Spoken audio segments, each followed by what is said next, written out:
Hello and welcome to the Brain and Transcranial Photobiomodulation Virtual Summit. I'm your host, Dr. Joe Doduro.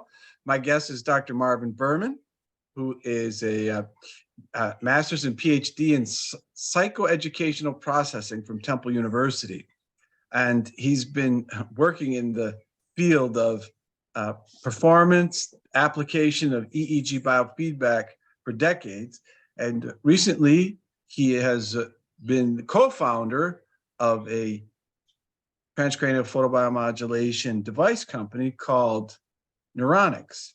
And he's going to share with us recent breakthroughs in transcranial photobiomodulation as it relates to brain health. Thank you, Dr. Berman.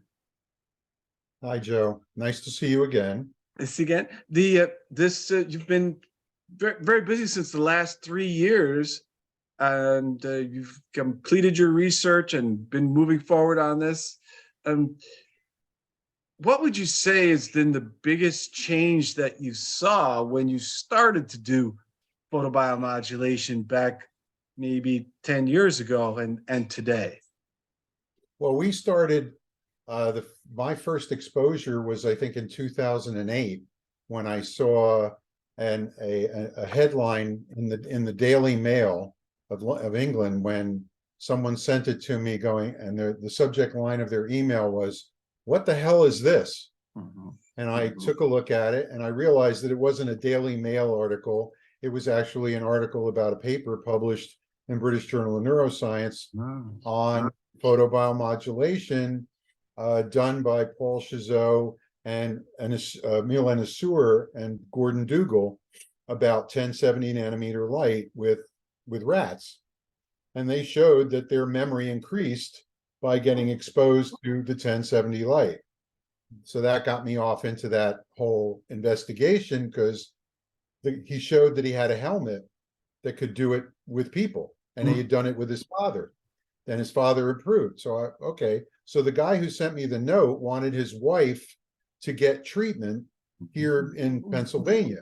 So he asked me to come, and he asked me to go find out if I can get Dr. Dougal to bring the helmet to Villanova. And he did. I mean, he was amazing.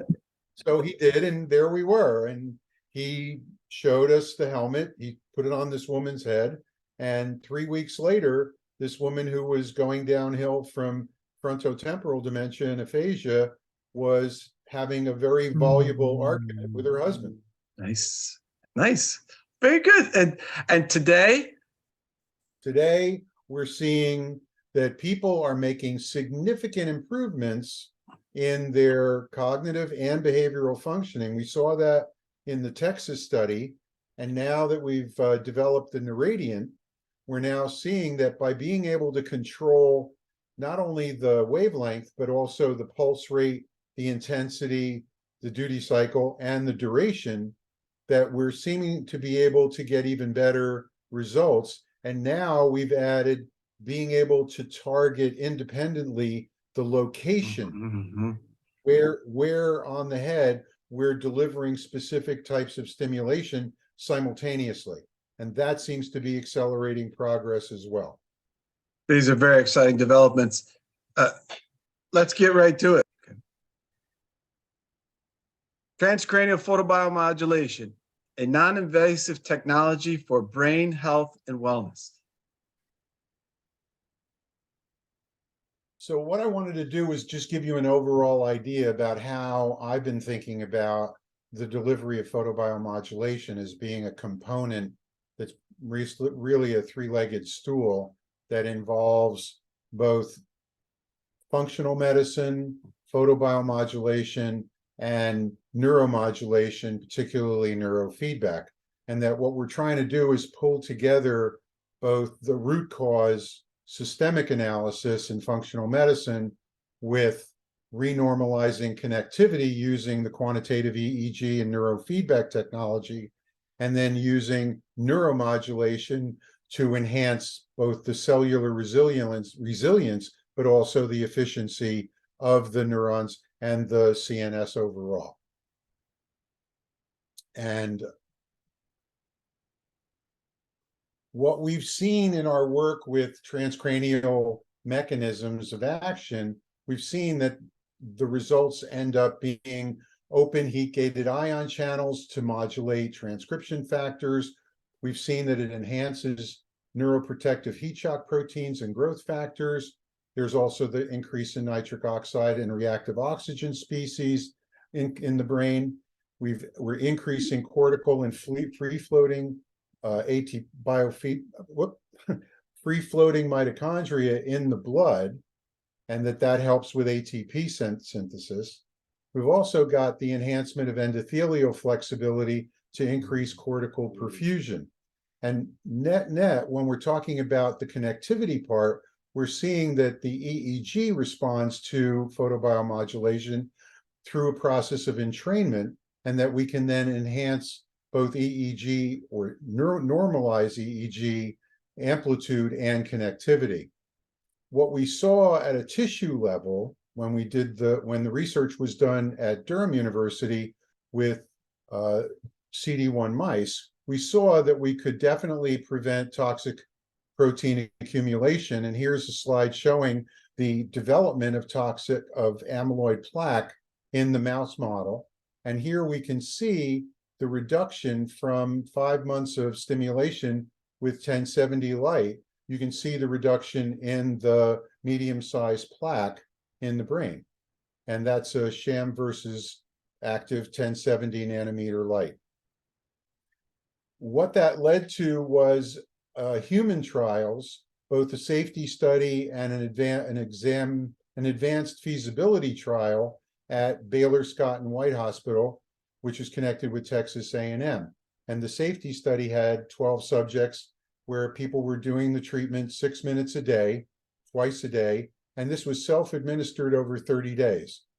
And so we saw that there were no negative or adverse events during that safety trial, and that allowed us to roll over into an expanded safety and feasibility study with 60 subjects at Baylor Scott and White, with twice a day self-administered for 60 days.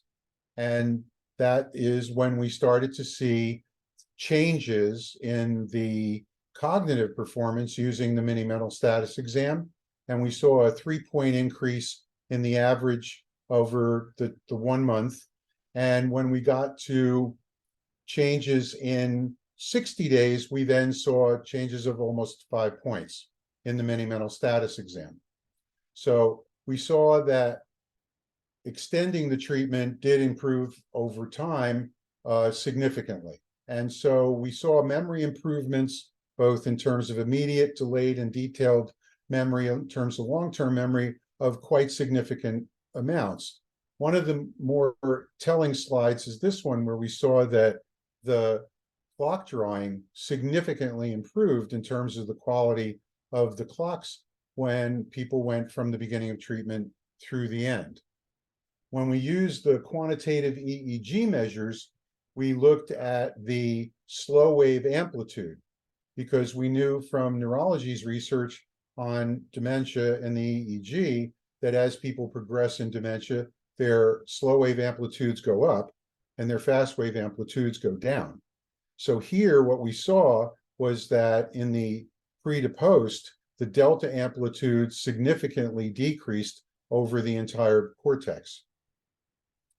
When looking at the aggregate microvolt change, we saw with the blue that those regions significantly decreased. And that was very important in our confirmation of, again, this idea of decreasing slow wave amplitude, and that corresponded directly with improved memory and cognitive and executive functioning. There was a small cohort of people who were dually diagnosed with Parkinson's, and that group also showed significant improvement in gait, masking, apathy, motor flexibility, bradykinesia, a number of other measures that were specific to Parkinson's. And here with the sensory motor rhythm, which is one of the rhythms in the brain that basically shows somebody's capacity for relaxed attention, we saw that there was a significant reduction in the deficit in SMR and a significant increase after treatment. here's an example of the QEEG from the placebo subjects, and you can see the significant theta amplitudes and the significant activity, the coherence activity, showing a significant deficit in the bilateral communication between the hemispheres. And that's the fourth row, all that blue. So here in the active treatment group, we're seeing a very significant improvement in the slow wave activity, right? Because green is really indicating people functioning according to the norms in the normative comparison. So that delta second row blue is now completely normalized in the post-treatment of the active treatment group. The coherence measures also showed significant improvement, normalizing across both the delta, the theta, and the alpha. For those people who are familiar with Bredesen's holes in the roof, we took a look at the photobiomodulation literature, and we saw that almost all of the holes in the roof or areas of dysregulation that were identified by Bredesen were then also treatment-wise were improved by photobiomodulation alone. Here and with all of these, well beyond the 36 holes in the roof that Bredesen identified. So what we're seeing about photobiomodulation as it relates to longevity is that it certainly confers a good deal of protection against, loss of mitochondrial functioning, and that there was a real gain in the primary neurons in terms of protected function. The increase in expression of the succinate dehydrogenase was significant, decreasing both the reactive and nitric oxygen species. We also saw that there was a significant increase in the synaptic plasticity and also an increase in BDNF and in specifically the heat shock protein 70 over the 3 months. And this was in the premature aging model.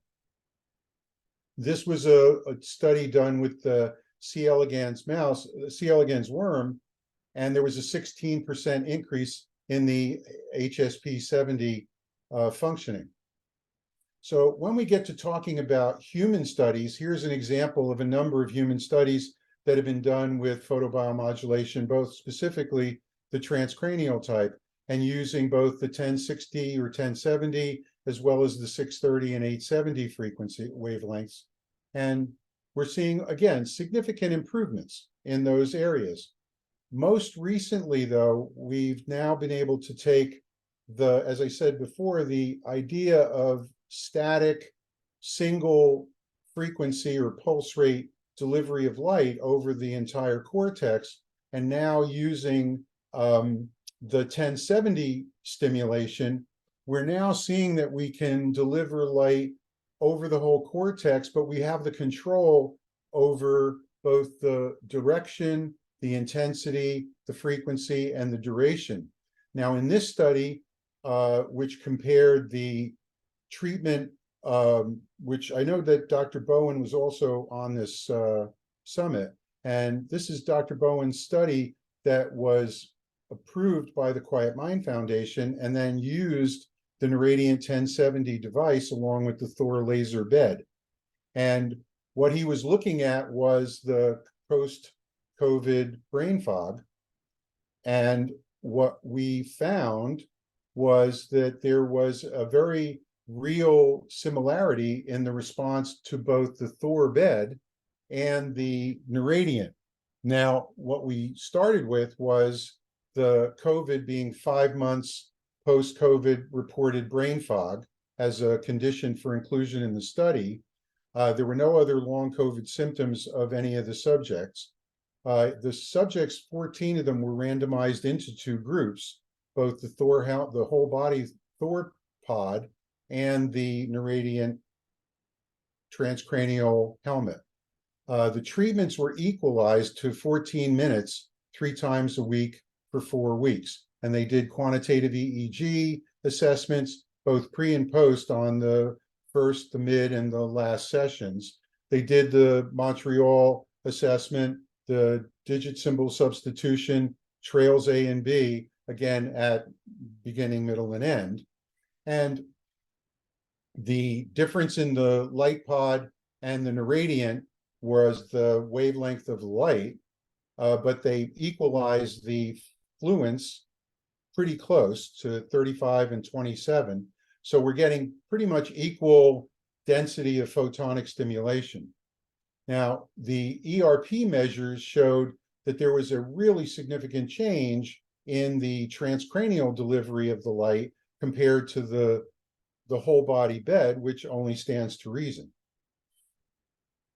The SARS-CoV-2 has significant changes when exposed to the photobiomodulation. And we've seen that the viable mitochondria, right, are increased in those areas, that glial cell starvation induced cell loss was leaded to increased autophagy, that the photobiomodulation reversal of the COVID peptide-induced redistribution of ACE2 to the glial cell membrane may really reduce viral attachment. And we're really interested in that. So we're going to be working on an intranasal stimulation device. We're working on developing a small cohort case series using an intranasal device that delivers 200 milliwatts intranasally. We're starting that now. So we're just really interested in seeing how this all can work as a treatment for COVID-19, because as far as I can see, between dementia, Parkinson's, TBI, and now the expected 10 to 30% of people who are going to be developing post-COVID neurological injury, we're talking about something like 350 million people around the world who really are going to need the kind of interventions that we're talking about here. So I'm sure everybody understands how rapidly growing the field is and how important it is for us to do continuing research, both in terms of wavelength specificity and also then dosing of the particular regions. And what we're going to be working on is not only differential wavelengths, but also how we can deliver the light to different regions of the brain and have that specificity determined by, say, quantitative ERP and quantitative EEG. And so we can have real-time measurement and then algorithmic delivery, controlled delivery of the light in order to normalize brain activity across the entire cortex. And I think that what we're going to see is that this really is the treatment model for non-invasive, non-drug therapeutics for the next 50 to 100 years. Thanks, Joe. I think that sums it up very well. I think that the highlight of this is you are participating in this growing field of research and study. And you know, you've kind of answered the last question that we put to the speakers is, what do you see in the future? You know, how do you see this working? And yeah, I think that the applications of light, as we saw, to the brain, to the body, to the human, is really going to pay. It seems like it's going to pay off because we're going to need it. Those statistics come true. We have a lot of brain disease around us, and a at-home, non-invasive, non-surgical, affordable, economical, comfortable, application of light is really going to benefit our humanness, our human race. That's really what we need. And given how serious the consequences of not doing something like that are, I hope that we can really get this message out far and wide. And that's what I'm hoping the summit is going to help achieve. Thank you. Thank you for your time. Thank you for all your great efforts. Thanks, Joe.